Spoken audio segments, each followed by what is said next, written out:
The morning Luke Barlow rode back into Cold Creek, the sky was the color of a bruise, and every soul in town who saw him pass knew that a man returning with that particular set to his jaw was either coming home or coming to say goodbye. Maude Townsend was elbow-deep in bread dough when she heard the hooves on the packed dirt street outside her bakery window. She did not look up. She had learned, in the 2 years since her husband Clarence had died of the fever and left her with a business, a plot of land, and a silence that pressed against her chest every evening, that looking up too quickly was the surest way to invite disappointment through the front door. So she kept her hands moving, folding and pressing, and she listened to the rhythm of the horse slow, stop, and then go quiet somewhere near the hitching post that stood directly in front of her establishment. The town of Cold Creek sat in the New Mexico Territory in the year 1882, a collection of sun-bleached buildings arranged along a main road that turned to mud in the spring and cracked like old pottery in the summer. It was not a beautiful place, not exactly, but it had a particular kind of rugged dignity. The post office with its hand-painted sign, the mercantile owned by the Finch family, the single-room schoolhouse that doubled as a church on Sundays, and at the far end of the street, Maude's bakery, which smelled of cinnamon and warm bread, and was, by nearly universal agreement, the one place in Cold Creek that felt like civilization. Luke Barlow had been a cattle hand working for the Harrington Ranch for 3 years before he had first walked through Maude's door to buy a loaf of sourdough, and had stood at the counter with his hat in his hands looking at her in a way that made the bread burn. That had been 14 months ago. In those 14 months, things had happened slowly and then all at once, the way things always seem to happen when two people are too careful with each other. He was 28 years old, lean from outdoor living, with brown eyes that caught the light when he laughed and a seriousness about him the rest of the time that some people read as coldness and Maude had always read, correctly, as depth. She was 26, with dark hair she pinned up every morning and let down every evening, and she had a way of looking at a person that made them feel both entirely seen and entirely safe, which was a rare combination, and Luke had recognized it immediately even if it had taken him considerably longer to say so out loud. He came through the bakery door now the same way he always did, with a knock first even though the door was open, and then a pause on the threshold like a man entering a church. Maude looked up, she could not help it, she never could with him. "Luke," she said, just the one word. "Morning, Maude." He came to the counter and set his hat down on it, which was something he only did when he intended to stay a while. She noticed his face. She noticed, specifically, that he had shaved that morning, which he did not always bother to do on a weekday, and that he was wearing his better shirt, the dark blue one, and that there was something in his expression that she did not have a name for yet, but that she recognized in the way you recognize weather coming in from the west before the clouds have fully formed. "You are early," she said, turning back to her dough because looking at him when he had that expression was something she needed to prepare herself for. "I have not started the sweet rolls yet. I did not come for the sweet rolls." "No," she pressed the heel of her hand into the dough. "I suppose you did not." He did not speak for a moment, and in the bakery the silence was filled with the sound of the bread being worked and the distant call of a mockingbird outside and the creak of the building settling in the morning heat that was already building even this early. "Maude," he said. "There is coffee on," she said. "Help yourself." She heard him move around the counter. He had stopped asking permission months ago, and she heard the clink of the tin cup and the pour of the coffee, and she kept her eyes on what her hands were doing even though her hands were doing it without her full attention now. "I need to talk to you about something," Luke said. "I figured," she said. He stood a few feet from her, holding the coffee cup, and for a moment neither of them spoke. This was also something they did. They had gotten comfortable with silence in a way that Maude sometimes thought was the most honest thing between them, that neither of them felt the need to fill every quiet moment with noise. It was one of the things she valued most about being near him. "Harrington's offered me a position," Luke said, "trail boss, running the spring drive up to Colorado." Maude kept working the dough. "That is a good position," she said. Her voice was even. "It is," he agreed. "Pay is fair, work is honest." "Then you should take it," she said, and she almost meant it, almost managed to say it without the small fracture in the word should that she hoped he could not hear. Luke set the coffee cup down. "It is not just a trail drive, Maude." She finally stopped. Her hands rested on the dough and she turned to look at him because she could hear it now. Whatever weather had been building in the west of him was closer now, close enough to feel. "Harrington is moving his whole operation," Luke said. "Selling the land here, going to Colorado permanently. He wants me to come on as permanent trail boss and ranch manager up there. Full wages, a house on the property, a real future in it." The mockingbird outside had stopped singing. The morning light through the window had gone from yellow to white as the sun climbed. "Colorado," Maude said. "Yes. That is a long way." "It is," he said. 3-4 days ride at a minimum, more with weather." She turned back to her bread, not because she wanted to, but because she needed something to do with her hands. She pressed and folded and did not say anything, and the quiet between them was different now, charged in the way the air gets charged before lightning. "I came to tell you," Luke said, and then he stopped. She did not fill the silence. She kept her hands moving, kept her eyes on the dough, and she felt his gaze on her like something physical, like a hand on her shoulder. And she did not speak because she did not trust what might come out of her if she did. The truth was sitting right at the surface, and the truth was that she did not want him to go, had never wanted him to go anywhere, had in fact spent a considerable number of evenings in the back room of this bakery, thinking about what it might look like for him to stay, thinking about it in a way that both warmed her and frightened her because she had been hurt before by the idea of permanence, and she had not yet worked out how to be brave about it again. Luke said, "I came to tell you I was," and then he stopped again. She heard him stop. She heard the sentence fall apart somewhere in his throat, and she kept her hands on the dough and did not look up, and the silence went on long enough to become something else, something neither of them had planned. "Maude," he said finally, and his voice was different now, lower, like something had shifted. She looked up. He was looking at her with an expression she had seen before in fragments, a piece of it here when she had laughed at something he said, a piece of it there when he had watched her with the Finch children who came in for day-old bread. But she had never seen it assembled all together like this, all at once, and it was a formidable thing to look at directly. "I cannot finish that sentence," he said quietly. "Luke, I have been trying to say it for an hour," he said. "I rode into town an hour ago. I sat on my horse at the end of the street for an hour working out how to walk in here and say it, and I cannot say it, and I think you ought to know why I cannot say it." She set down her work.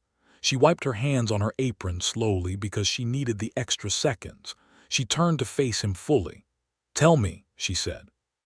"Because saying it means it is real," he said. "And I do not want it to be real. I want," he stopped, pushed a hand back through his hair, and looked at the ceiling briefly the way men do when they are fighting themselves.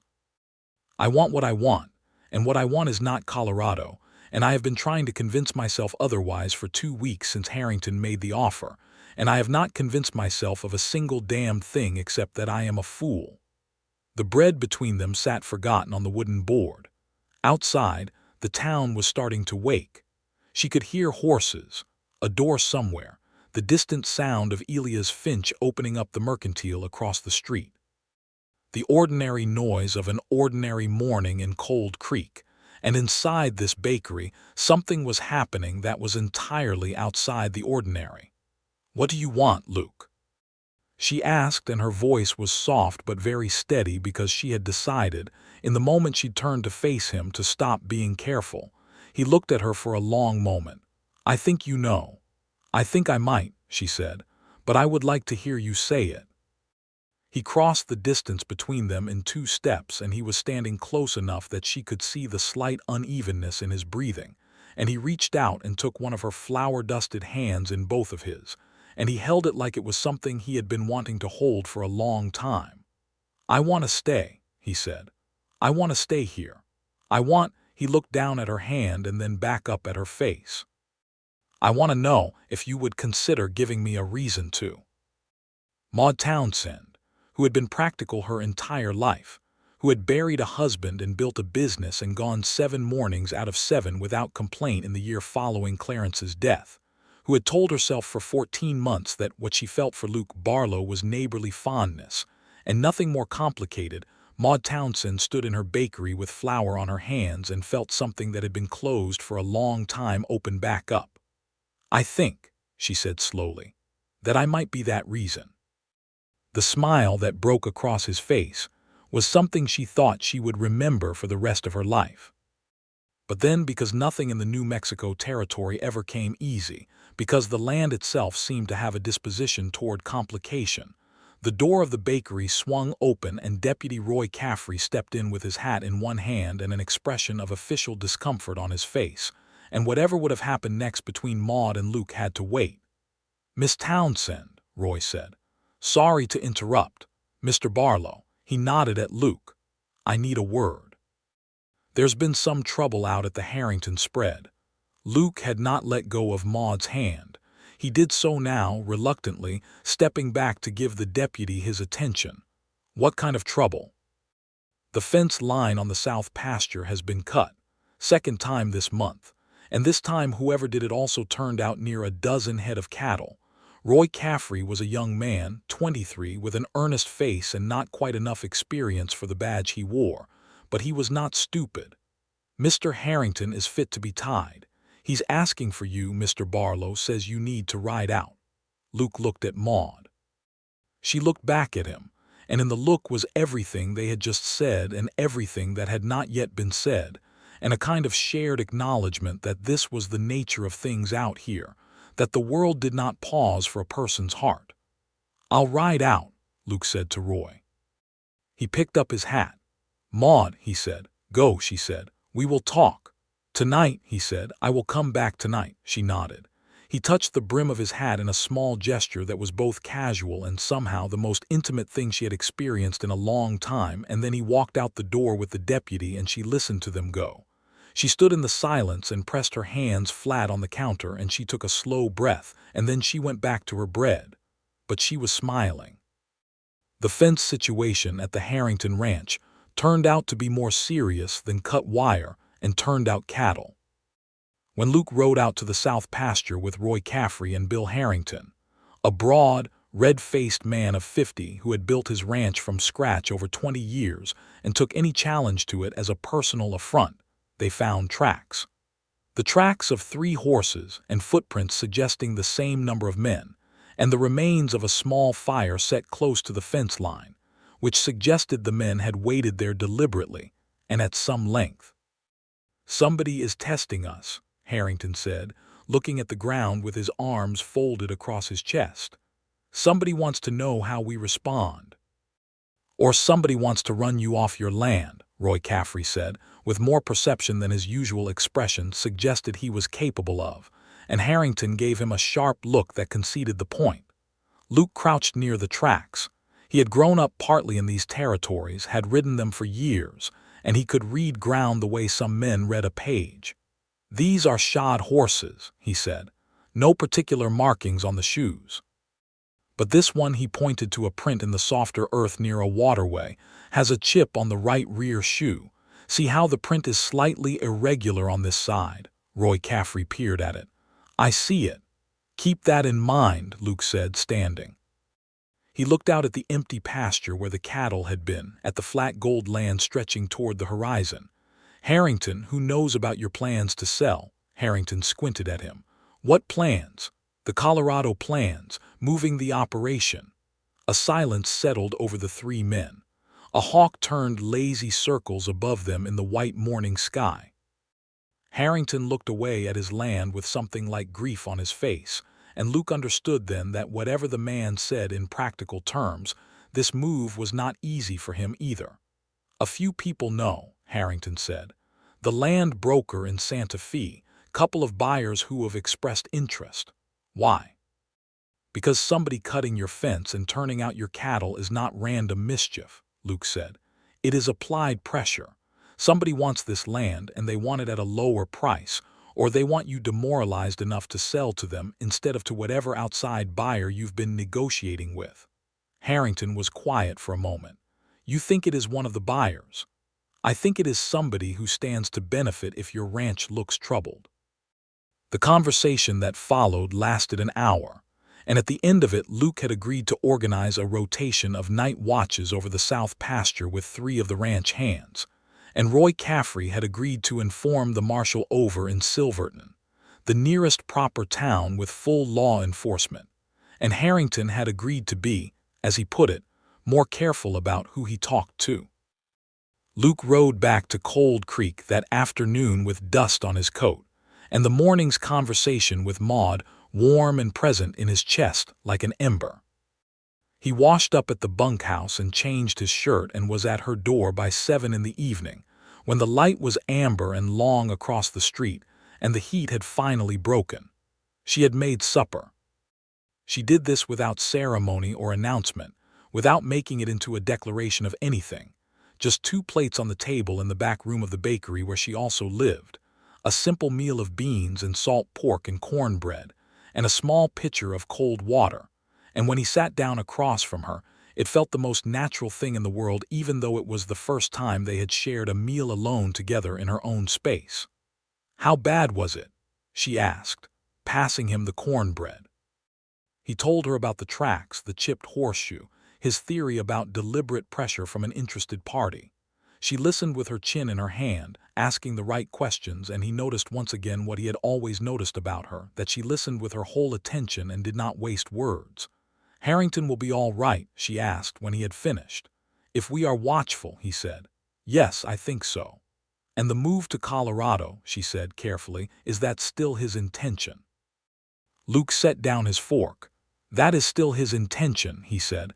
"The ranch here is going regardless. The question is whether I go with it." The room was quiet.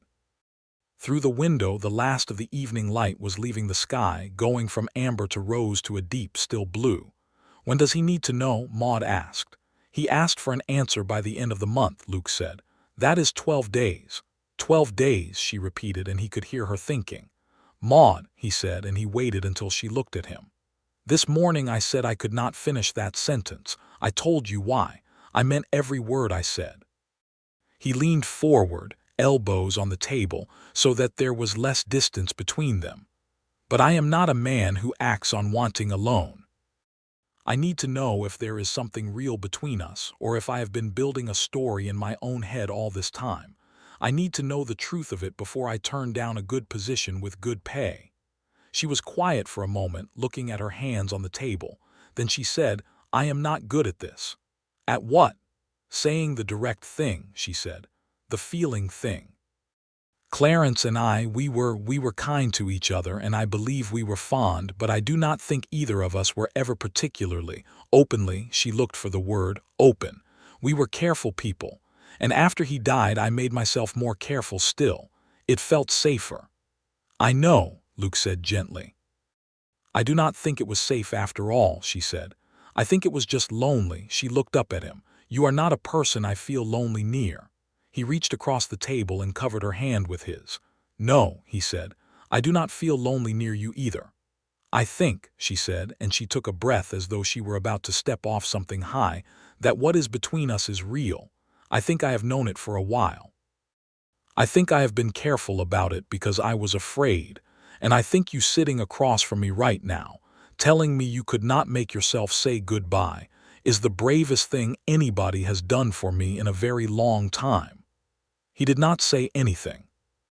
He turned her hand over in his and held it, and outside the bakery the last light left the sky and the first stars appeared over the New Mexico territory. And inside the room the 2 of them sat in the warm quiet with their hands linked, and something new and solid and real taking shape between them. In the days that followed, Cold Creek seemed to hold its breath. The first day, Luke rode out early to check the south pasture, and came back in the afternoon to find Maude at the well behind her property hauling water.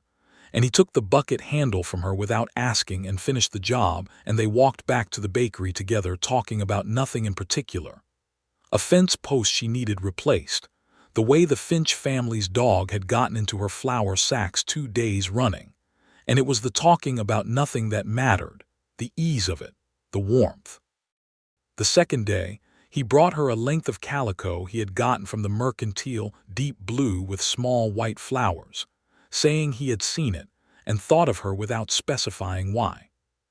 She held it for a moment without speaking, running her thumb along the fabric, and then she set it down on her counter and looked at him with something in her eyes that was not quite a question and not quite an answer but lived somewhere between the two, and he understood it. The third day, trouble came back to the Harrington ranch, and this time it was worse. One of the ranch hands, a quiet young Mexican man named Tomás who had been with Harrington for 2 years, came riding into Cold Creek just after dawn with his horse in a lather, and a cut along his forearm that had been tied with a strip of his own shirt. He found Roy Caffrey before he found anyone else and told him that during the night watch he had come across 2 men at the south fence line, that there had been a confrontation, that the men had run but not before one of them had thrown a lantern at the small shed near the fence gate, and the shed had burned.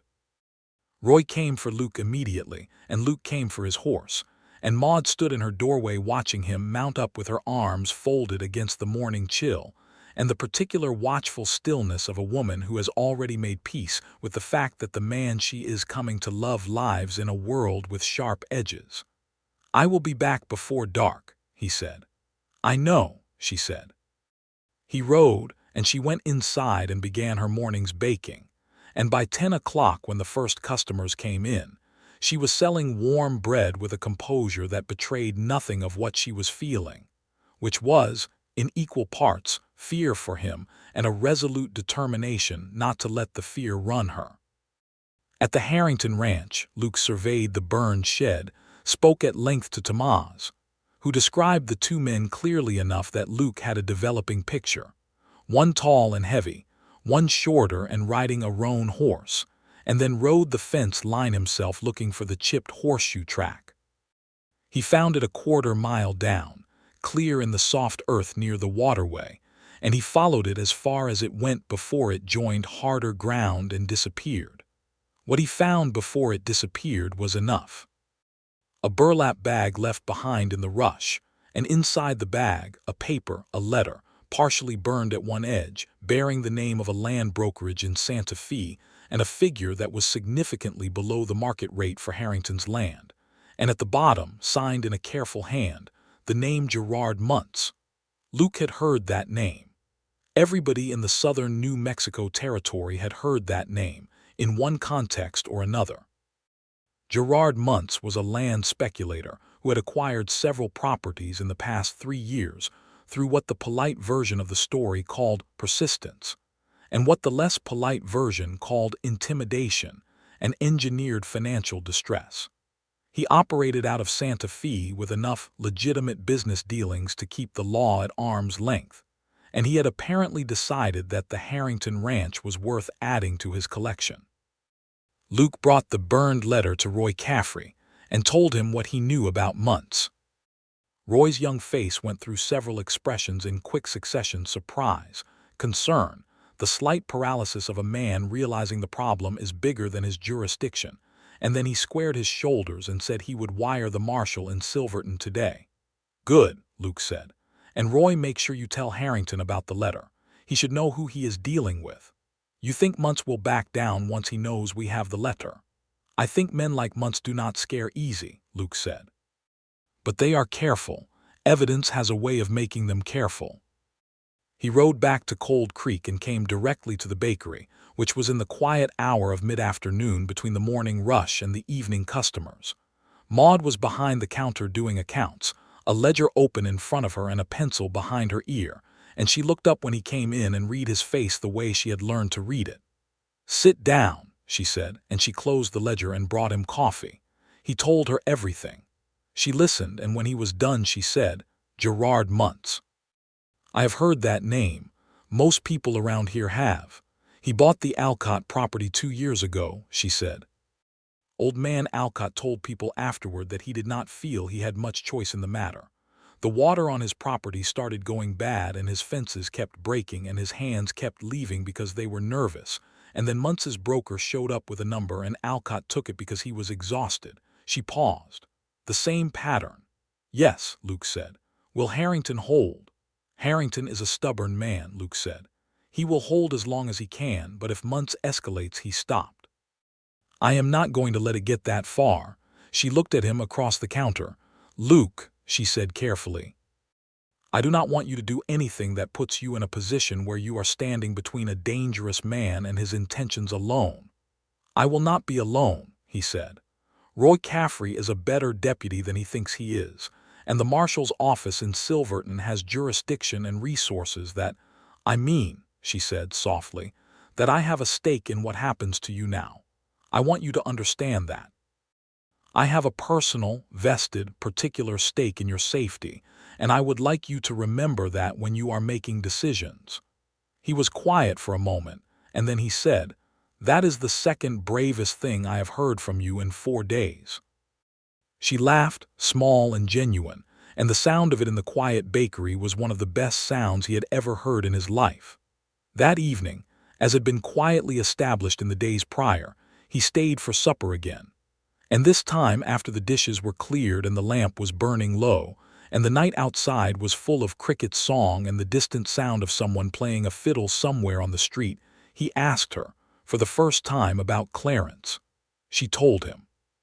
She spoke about it without drama, which is the only way she knew how to speak about difficult things. And she told him about a man who had been decent and hardworking, and had genuinely cared for her in his limited way, but who had never learned to put into words the things he felt, and who had died leaving her with the persistent, sad uncertainty of whether she had ever really known him. She told him that the loneliness after the death was not entirely different from the loneliness during the marriage, which she said with a kind of quiet honesty that cost her something to say, and Luke listened to all of it without interrupting. When she finished, he said, I will not do that. She looked at him. I will not leave things unsaid, he said. Whatever I am feeling, whatever I am thinking, I will tell you. It is perhaps the one thing I can offer that is not in question. She looked at him for a long moment, and what she was feeling was visible on her face in a way that she had almost entirely stopped allowing, and then she said quietly, Luke Barlow. Yes, I am very glad you could not finish that sentence this morning. He smiled slowly, the one that reached his eyes. So am I.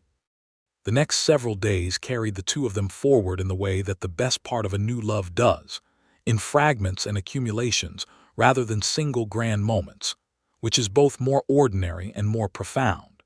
He came each morning for coffee and conversation. She began leaving a piece of cornbread or a sweet roll set aside for him without being asked, and he began arriving at the exact right time to help her move the heavy flour sacks from the back storage without any arrangement being made. These small synchronized acts of attention, the hallmark of two people paying very careful notice to each other, became the daily fabric of something both of them were too honest to deny. On the 5th day, Roy Caffrey came back with word from the marshal in Silverton. The marshal had wired back to say that Gerard Muntz had a pending inquiry against him from 2 other land cases in the territory, that the burned letter found on Harrington's property was exactly the kind of evidence the territorial authorities had been lacking, and that a deputy marshal would be dispatched from Silverton within the week to take statements and assess the situation formally. This was good news. Luke brought it to Harrington, who received it with the grim satisfaction of a man who has been fighting and is now getting some support, and he brought it to Maude that same evening, and she put down what she was doing and said, Good, that is genuinely good. It does not mean Muntz will stop immediately, Luke told her. Men like that do not give up the moment the law starts looking, but it changes the landscape. Yes, she said. It does. Then, after a pause, how much time is left of the 12 days? 7, he said. She nodded slowly, and he could see her thinking, and he waited. I want to say something to you, she said. And I want to say it clearly, because I have been thinking about it for several days, and I believe in saying things clearly. She was standing with her hands braced on the counter, not fidgeting, just holding herself steady. If Harrington goes to Colorado, and you decide that the position he is offering you is the right future for you, I would not want you to stay here for me if staying here means walking away from something that is genuinely good for you. I would not want to be the weight that holds a man back from his life. He looked at her steadily. And if staying here is my life, then I want you to stay because it is yours, she said. Not because of obligation or sentiment or because you started a sentence and could not finish it. I want you to stay because this, she gestured, a small movement that indicated the bakery, the town, the evening, him, her, all of it together. Because this is what you choose, deliberately and clearly. He came around the counter slowly and stood in front of her, and she looked up at him with that expression of hers that was both entirely open and entirely composed, and he took her face in his hands the way a man handles something he intends to keep, and he said, "Maude Townsend, I choose this. I choose Cold Creek, and I choose the work I can find here, and I choose whatever this is between us, and none of that is obligation or sentiment. It is the clearest thing I have ever felt."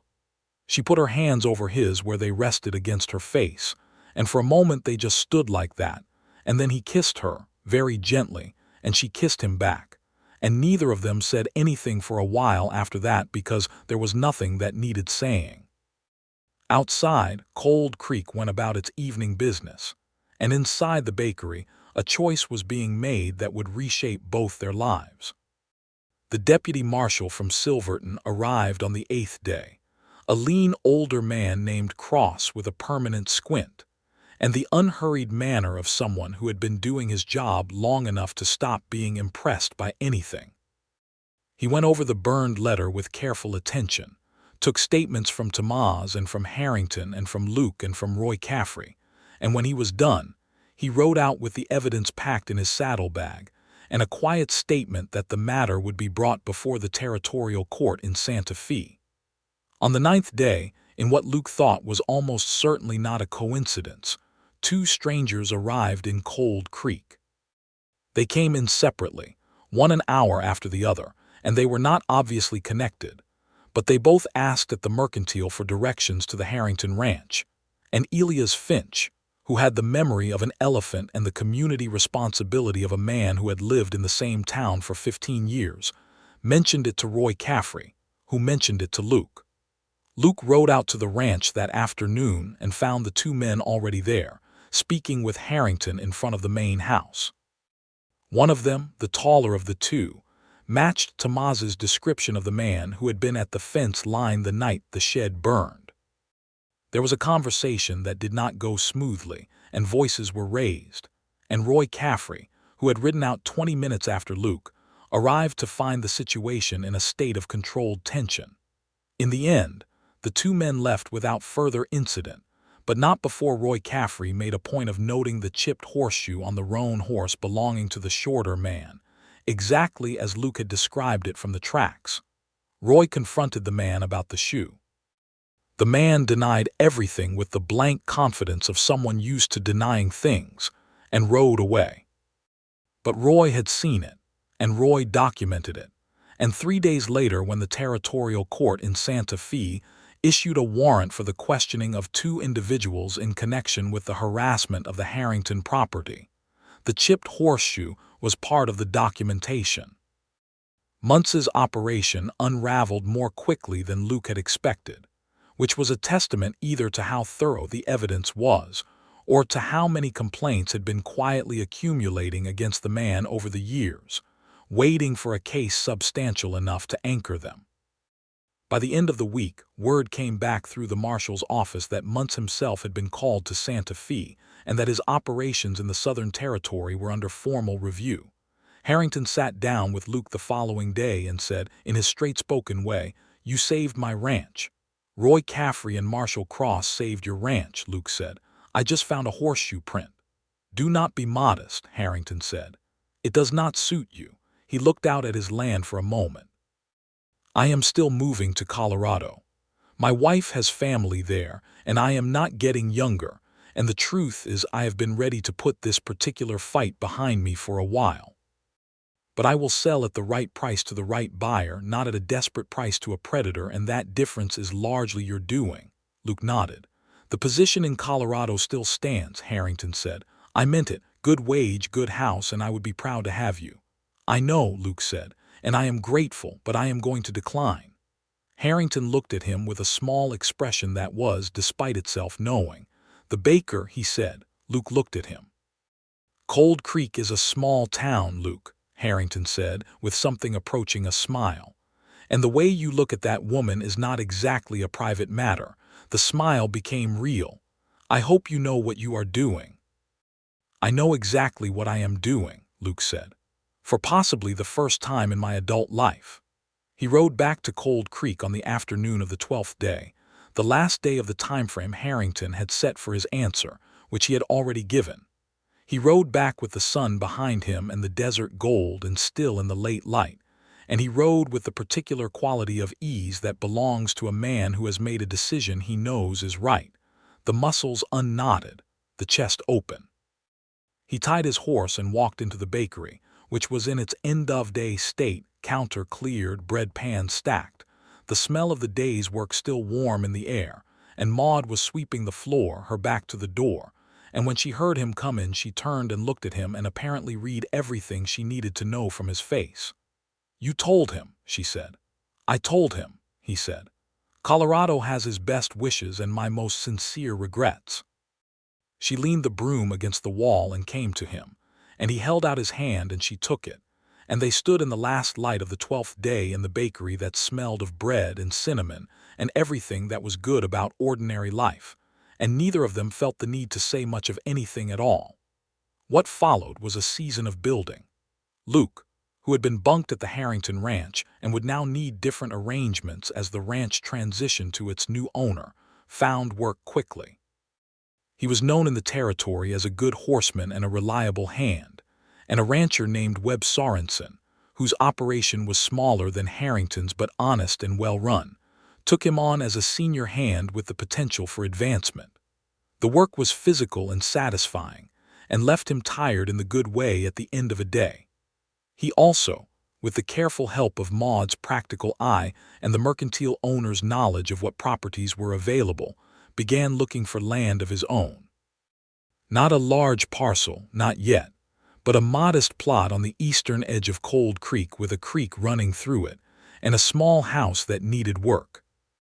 He found it within the month, at a price that was achievable with his savings and a 6-month note from the bank in Silverton, and the morning he signed the papers he rode directly to the bakery and put the deed on the counter and said, "This is mine now."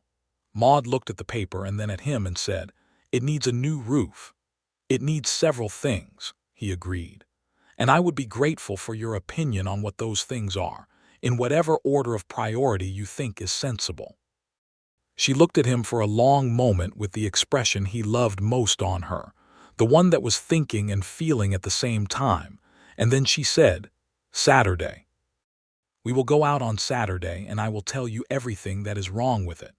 They went on Saturday. The house was worse than the deed had implied, which is the traditional state of things. The roof had 3 places that let light through, which meant they also let weather through. The front porch had boards that were soft underfoot. The kitchen had a stove that would need to be cleaned and restored before it was safe to use. The single-bedroom window had a broken latch.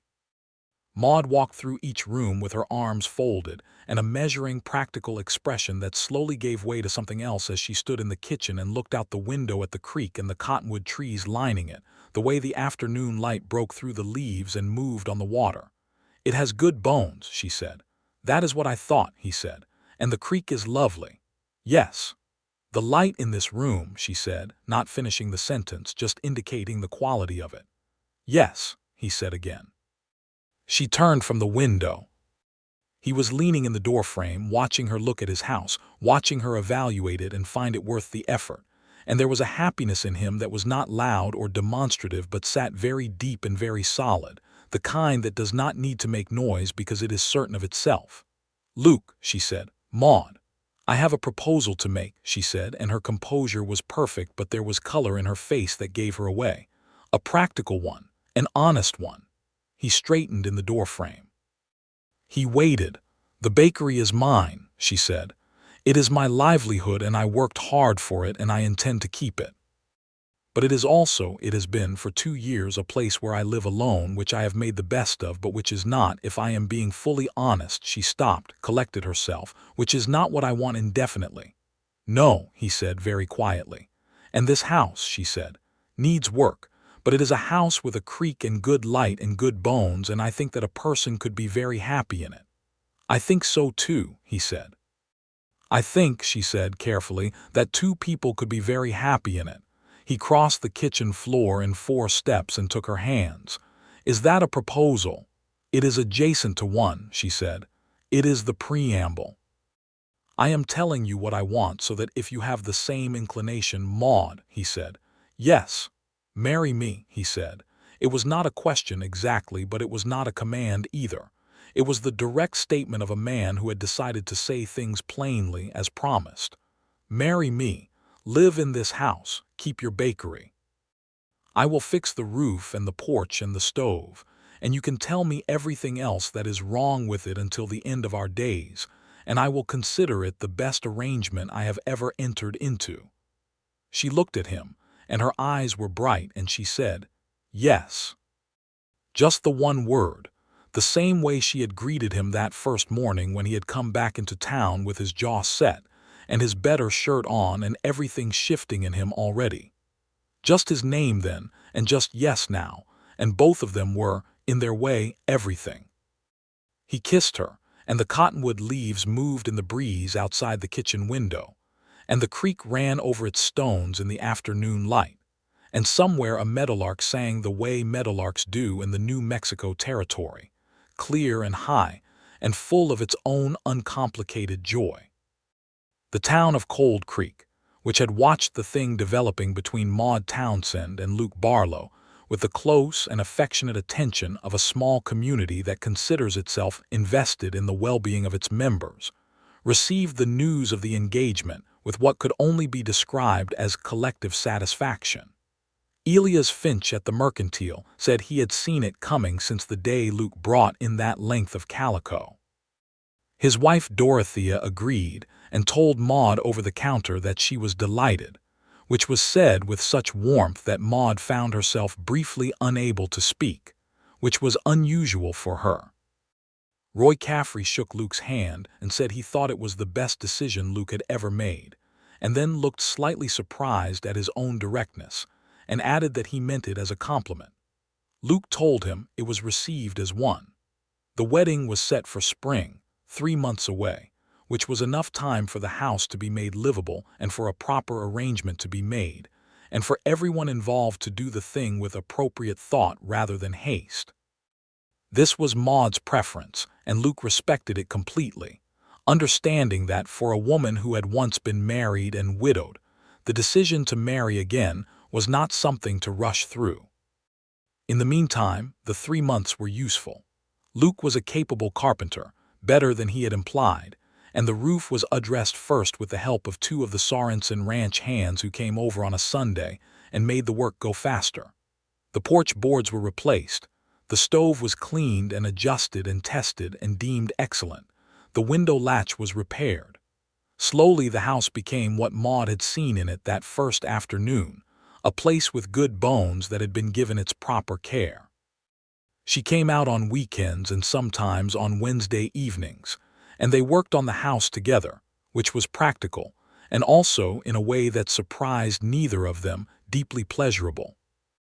There is a particular intimacy in working side by side on a place that will be your shared home, in making decisions together about small things, where the shelf will go, whether the window frame needs repainting or just cleaning, the best way to repair the crack in the back wall.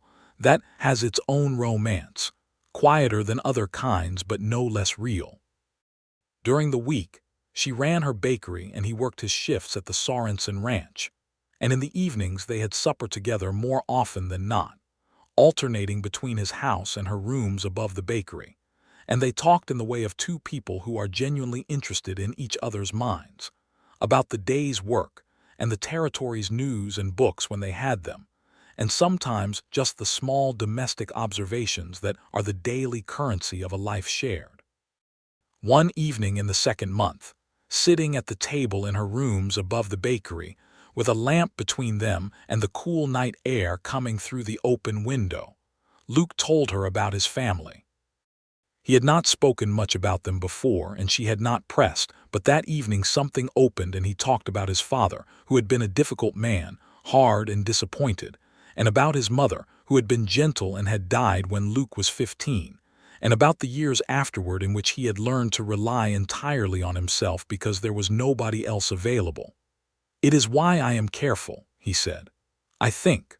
Why I took a long time to say things.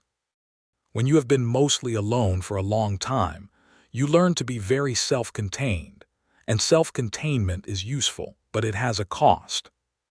Maude was quiet for a moment, and then she said, "I think that is the most I have ever heard you say about yourself at one time." "Yes," he said, "I am working on it." "You are doing very well," she said. She reached across the table and touched his hand briefly in the way she had, not holding on, just acknowledging and then releasing. "I want you to know that I have time. Whatever you have not said yet, there is no urgency. I am not going anywhere." He turned his hand over and held hers. "Neither am I," he said. The winter before the spring wedding brought cold nights and clear days of the kind that make the New Mexico territory look like something from a painting, the land frost-pale in the mornings, the sky an almost unreal blue, the mountains in the distance white-capped and sharp against it. Luke had gotten the house warm and weather-tight before the cold came, and on the evenings Maude spent there, she said it was the coziest she had been in winters past, which was both a compliment to his work and a gentle acknowledgment of the winters she had spent alone. On a December evening, with the temperature down near freezing and a fire going in the hearth that Luke had cleaned and tested and rebuilt the flue on, they sat together after supper with a blanket between them on the narrow settee that had come with the house, and Maude said, unprompted, "I want children." He looked at her. "I want children," she said again, with a small steadiness in the voice that suggested she had been working up to saying this and had decided to just say it. "I am 26. There is time. But I want you to know that it is something I want, and I want to know if it is something you want, because it seems like the sort of thing that ought to be said clearly before we marry rather than assumed."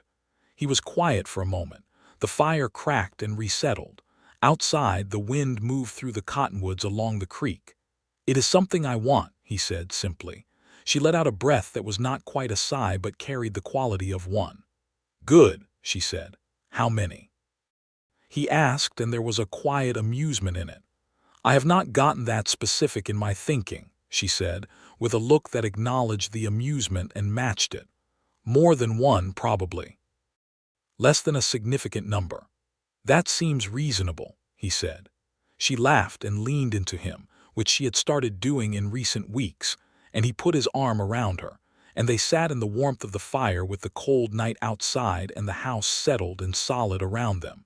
And it was one of those evenings that becomes its own kind of landmark in a life, a moment that both of them would find their way back to in memory for a long time after. Spring came to the New Mexico territory in a slow gold sweep, the mornings warming, the cottonwoods leafing out along the creek, the meadows east of town running green with new grass. On the 14th of April, 1883, Maude Townsend and Luke Barlow were married in the Cold Creek Schoolhouse Church on a Sunday morning, with about 30 people in attendance, which was most of the adult population of the town and several families from the surrounding ranches. Maude wore a dress she had made herself from a cream-colored cotton, simple and well-fitted, with the blue calico Luke had given her made into a sash at the waist. Luke wore his good dark coat and a white shirt, and had shaved twice in the morning's anxiety, which Maude discovered later when she noticed his face was unusually smooth, and teased him about gently. He denied it, and she did not press the matter. The ceremony was conducted by Reverend Hatch, who was a small man with a large voice, and a gift for saying the right things without going on too long, which is rarer than it should be. He spoke about partnership and honesty, and the particular courage it takes to give your trust to another person, and both Maude and Luke listened with the attentiveness of people who recognize truth when they hear it.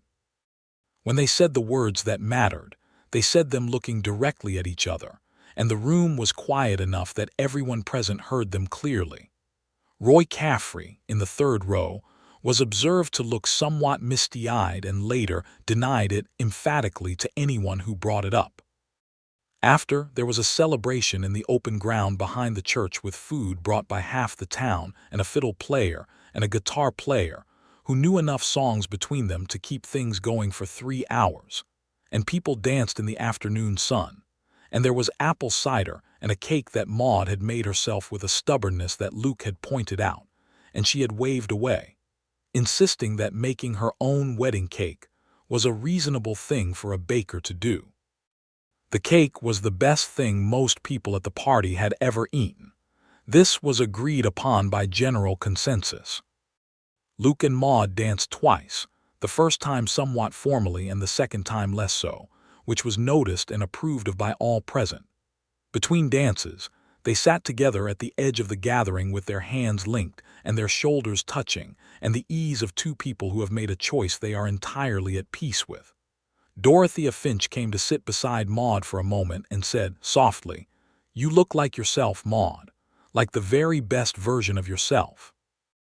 Maude said, looking at Luke across the gathering where he was talking to Webb Sorensen and laughing at something, "I feel it." The years that came after were years of ordinary life lived well, which is, in the end, the best kind. Luke's work at the Sorensen Ranch progressed.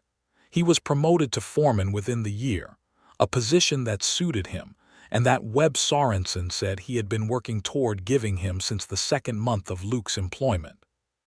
The work was demanding and satisfying, and he was good at it, and he came home each evening to the house by the creek with the same quality of ease that had settled on him that afternoon he had turned down the Colorado position, the ease of a man who is exactly where he has chosen to be. Maude's Bakery continued to be the best-regarded establishment in Cold Creek and for several miles around. She had, by the second year of their marriage, hired a young woman from a family that had come through Cold Creek on the way to somewhere else, and then stopped. Her name was Clara, 17, who learned quickly and was good-humored, and relieved Maude of the most difficult morning hours so that Maude could spend more time on the bread-making she loved most rather than the early opening work she loved least. In the second year of their marriage, on a March morning when the mountains were still wearing their winter white and the creek was running full with the snowmelt, their first child was born, a boy. They named him Samuel after Luke's mother's father, which was the sort of detail that matters when you are naming a person. Samuel came into the world with his father's serious brown eyes and a loudness that was entirely his own, and both of his parents looked at him in those first minutes with the specific, overwhelming bewilderment of people encountering a love they had not previously known existed, which is what becoming a parent is. Luke, who had been outside the bedroom door for 4 of the longest hours of his life, was brought in by the woman who served as Cold Creek's midwife, and he came to the bedside and took Maude's hand, and she was exhausted and pale and entirely beautiful, and Samuel was in the crook of her other arm with his small, furious face pointed at the ceiling, and Luke said, roughly, "Are you all right?" "I am very well," she said, in the particular exhausted, triumphant voice of a woman who has just done one of the hardest things a person does and knows it. "Come and look at your son." He looked at his son.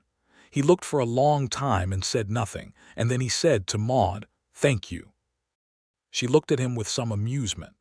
"You are thanking me for the child." "I am thanking you for everything," he said. "This is Maude, this is," and he stopped, not because he could not finish the sentence this time, but because there was too much in it to choose. The house and the creek and the work and the years already behind them and the years still ahead and the boy who was a few minutes old and already entirely himself, and the woman who had let him stay, who had been a reason. "I know," she said, and she did. Samuel grew with the particular energy of a boy in open country, which is to say he was everywhere and into everything and consistently underfoot in a way that was exhausting and delightful in equal measure. He was walking by 11 months and talking by 13, and by the age of 2 had decided that his father's horse was the most important thing in the world and began to demand, with great consistency, to be put on it, which Luke obliged whenever it was practical and safe. When Samuel was 2.5, Clara at the bakery came to Maude with a quietly desperate expression and said that she needed to ask for more responsibility and more pay because her family had fallen on difficult circumstances.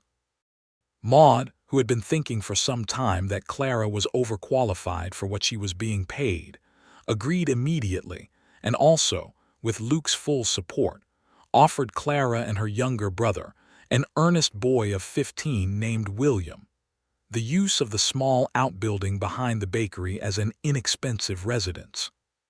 This solved Clara's problem and also meant that the bakery effectively had someone on the premises at all hours, which improved its security and its early morning operations considerably. On a warm June evening when Samuel was 3, Luke came home from the Sorensen ranch to find Maude sitting on the porch of the house by the creek in the particular way she had, still and self-contained, with her hands folded in her lap, and he had learned to read the different qualities of her stillness well enough to know that this one was the kind that had something inside it. He sat down beside her. Samuel was inside asleep, and the evening was all creek sound and bird song and the cooling air that came down from the mountains after dark. "Well," he said. She looked at him with that expression, the one that was thinking and feeling at the same time. "Another baby," she said. He was quiet for a moment, and then a slow warmth moved across his face. "When?" "February, I think," she said. He took her hand. "Are you happy about it?" She considered the question in the genuine way she considered things. "I am glad," she said. "I am tired already, which I am told is normal at this stage.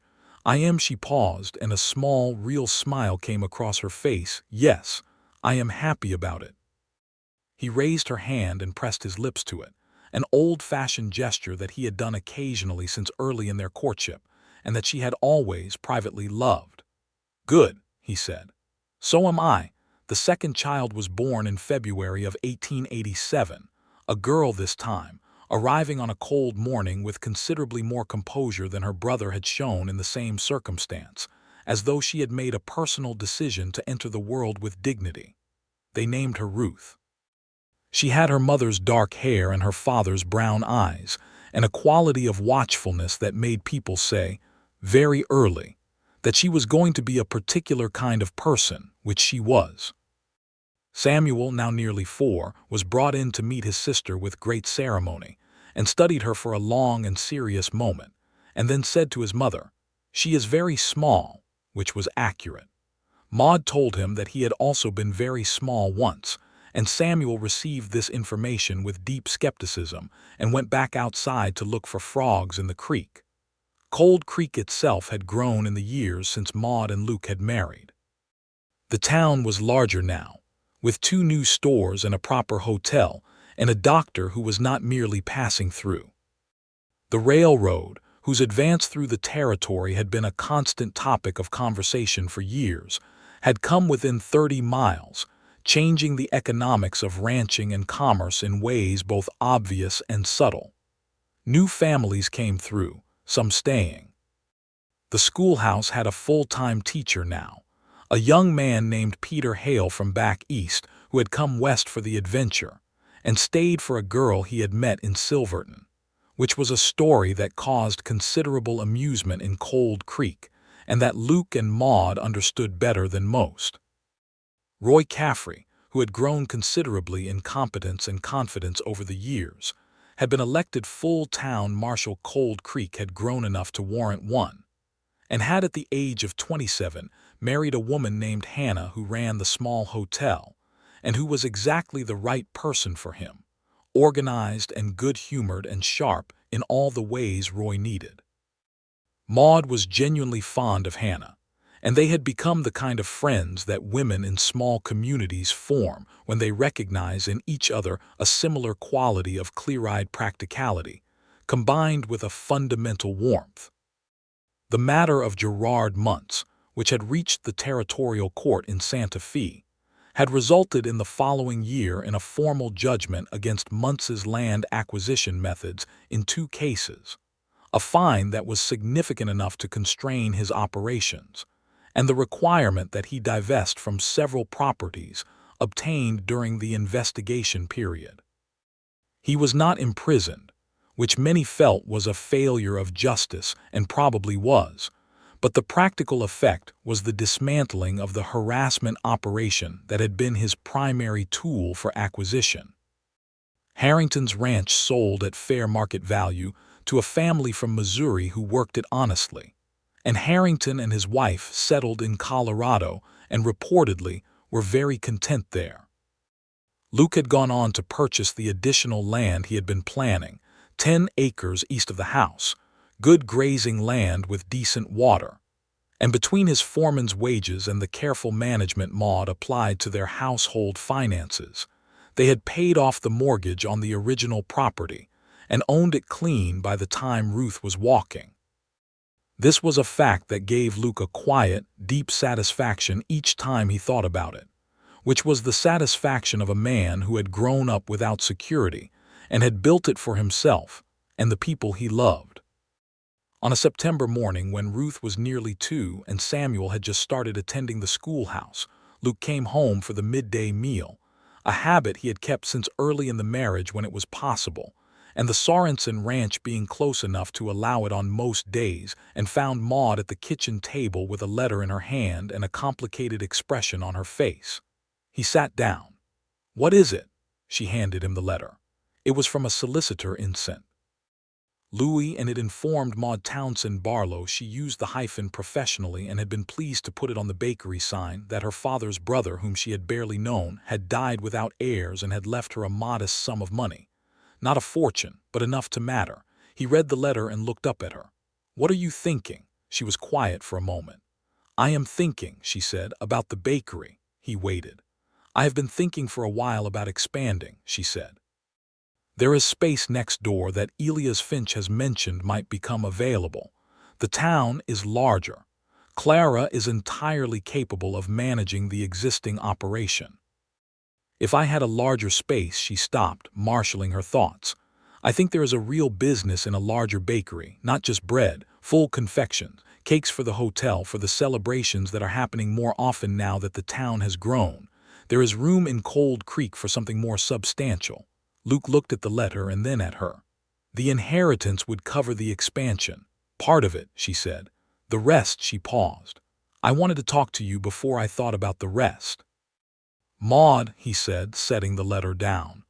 "It is your bakery. It has always been your bakery. If you want to expand it, you should expand it. We will work out the financing." "It is also our household," she said. "A large decision affects both of us." "It does," he agreed. "And my vote is that you should do the thing you have been building toward, and that you are more than capable of it, and that Cold Creek is lucky to have you." He reached across and took her hand, the same gesture from the first days, unchanged. "Build your bakery, Maude." She looked at him for a moment with that expression he loved, the thinking and feeling one, and then she said, "You are very good to me."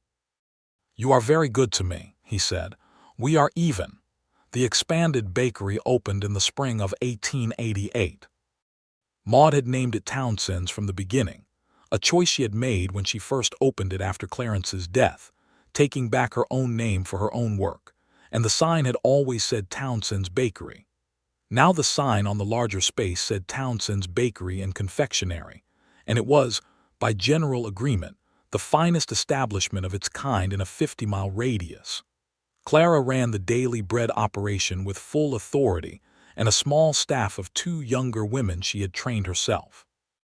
Maude focused on the more elaborate work, the celebration cakes, the specialty pastries, the orders that came in now not just from Cold Creek but from Silverton and several ranches, and the new hotel that had opened a year prior.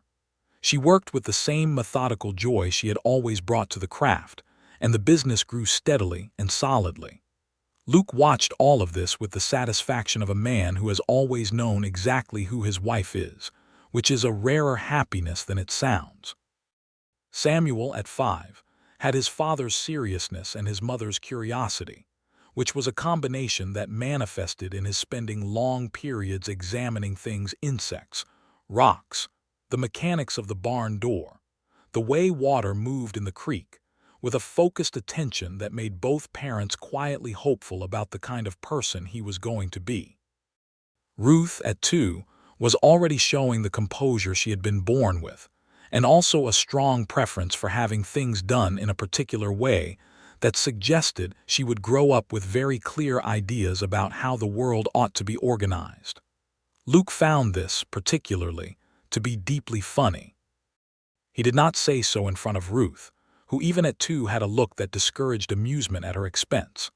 On the evening of their 5th wedding anniversary, which fell in mid-April and was a warm evening with the cottonwoods along the creek in full new leaf, they sat on the porch of the house with Samuel inside asleep and Ruth in Maude's arms in the slow state between wake and sleep, and the creek running over its stones in the last of the evening light.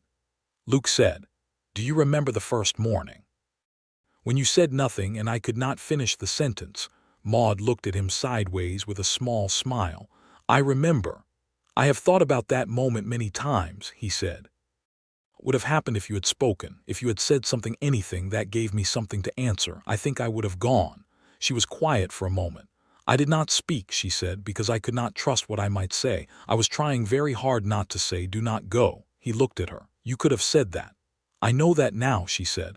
"I did not know it then." She looked out at the creek, at the moving water and the last amber light on it. "I am glad I did not speak. I am glad you could not finish it. I am glad that the silence between us was strong enough to stop you." "It was not the silence," he said, and she looked at him. "It was you. It has always been you. The silence was just where I ran out of arguments against what I already knew."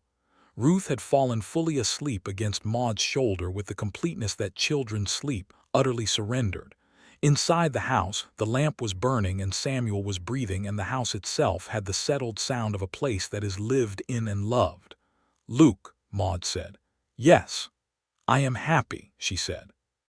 It was stated the way she stated things, plainly and without decoration, which meant it carried its full weight. "I want you to know that. I am genuinely, solidly, specifically happy." He reached over and put his arm around her, careful of the sleeping Ruth, and she leaned into his side, and they sat together on the porch of the house by the creek in the spring evening, and there was nothing unresolved between them, nothing unsaid, nothing waiting to be addressed. The territory stretched around them in the darkening blue, and the stars were beginning to appear, and the mockingbird that nested in the large cottonwood directly across the creek. There had always been a mockingbird in that tree. Through all the years they had lived here began its complicated evening song. 5 years, Luke said. 5 years, she agreed. "And I intend to spend a considerable number more in exactly this way." "That is the plan," he said. She laughed quietly, not to wake Ruth. "Is it a plan now?" "It is a certainty," he said. "It has been a certainty for some time. I just like saying it out loud occasionally." "So do I," she said. In the years that came after, the certainty held. Cold Creek grew and changed in the way frontier towns do, some things lost and some things found, the landscape shifting as the territory moved slowly toward the organized future that was coming whether anyone asked for it or not. The railroad came closer. New families arrived. Old ones moved on. Maude's bakery and confectionery became one of the fixed points of Cold Creek, the kind of business that people orient themselves by when describing the town, and she ran it with the competent care of someone who loves what they have built. Clara married the following year, a carpenter who had come to work on the hotel expansion and had the good sense to notice her immediately, and continued to manage the daily operations with her husband making the delivery wagon that now went out twice a week to the hotel, and the Sorensen Ranch, and 2 other regular customers. Luke was made a full partner in the Sorensen operation in 1890, when Webb Sorensen's health began to decline, and Webb, who had no children, sat Luke down and told him plainly that the man who had been running the ranch for him for 7 years was not going to be kept in an employee position indefinitely. The partnership meant a share in the profits and a share in the decisions, and it meant that the land Luke had bought on the east side of town was no longer his entire stake, but part of a larger, more solid future. He came home that evening and told Maude, and she sat across from him at the kitchen table and listened with her hands folded in front of her, and when he finished she said, "Webb Sorensen is a good man." "He is," Luke said. "And you have earned it," she said, "every bit of it." "We have earned it," he said. She looked at him with a precision in her expression that acknowledged the correction and accepted it. "Yes," she said, "we have."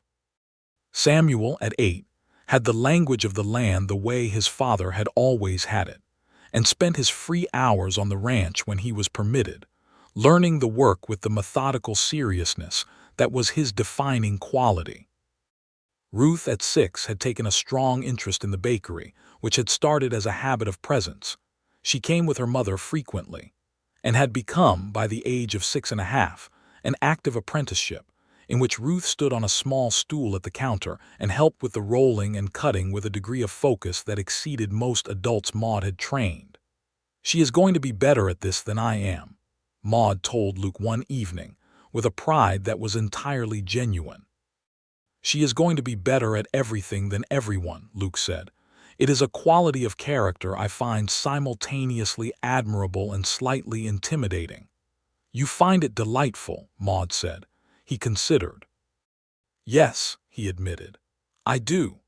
The third child came in the winter of 1891, another boy born on a night when the temperature outside was deep below freezing and the fire in the bedroom hearth was burning high, a big and healthy boy whom they named James, after nobody in particular except that the name suited him. James arrived with the same composure as his sister but with twice the size, and Samuel, now 9, received his second sibling with considerably more equanimity than he had received the first, sitting beside his mother's bed and looking at James with the measured assessment of someone who has already once had to recalibrate around a smaller family member.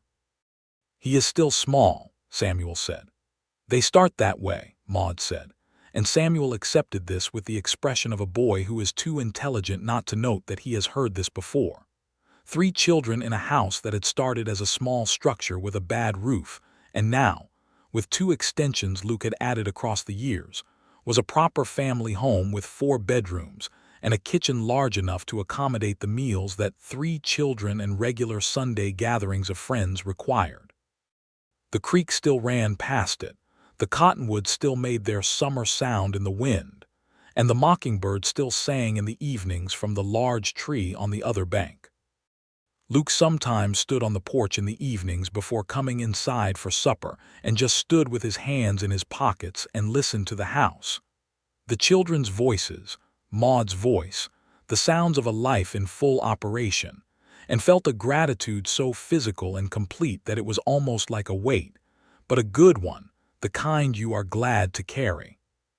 He had come to this town 3 years before meeting Maude with nothing much to show and nowhere particular to go, a man making his way without any clear destination.